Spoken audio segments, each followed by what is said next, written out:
பாண்டியன் ஸ்டோர்ஸோட இன்னைக்கு ரிவ்யூ பார்த்தீங்கன்னா, ரொம்ப நார்மலா போயிட்டுருக்குங்க சீரியல். அம்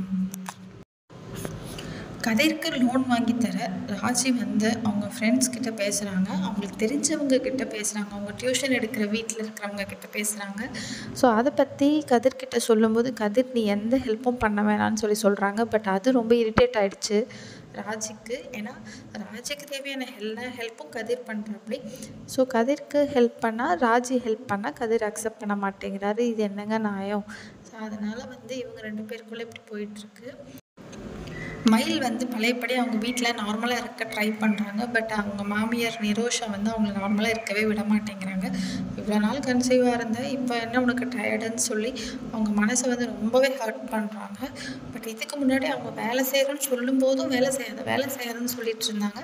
இப்போ கொஞ்சம் டயர்டாக இருக்குன்னு சொல்லும்போது நீ என்ன ப்ரெக்னெண்ட்டாக இருக்குன்னு சொல்லி கிண்டல் பண்ணுறாங்க. இதெல்லாம் உண்மையிலே பண்ணக்கூடாதுங்க. எந்த ஒரு மாமியாரும் வந்து எந்த ஒரு விஷயம் நடக்கும்போதும் அது தம் பொண்ணுக்கு இந்த மாதிரி நடந்தால் எப்படி இருக்குன்றத கொஞ்சமாக திங்க் பண்ணி பார்த்து பேசணும். மீனா வந்து அவங்க அத்தையை வந்து திட்டுவாங்க, ஏன் இந்த மாதிரி பேசி அவங்களை ஹர்ட் பண்ணுறீங்கன்னு. பட் அது அப்போவும் வந்து நிரோஷா வந்து அது பெருசாக எடுத்துக்க மாட்டாங்க. நிரோஷாவோட தம்பி ஒய்ஃபாக இந்த வீட்டில் ஒரு கேரக்டர் இருப்பாங்க இல்லையா, அவங்களோட எக்ஸ் ஹஸ்பண்ட் வந்து அவங்கள கொடுமைப்படுத்துனதெல்லாம் சொல்லுவாங்க. ஸோ இது கதையில் வந்து ஒரு புதிய ட்விஸ்ட்டாக இருக்க போகுது.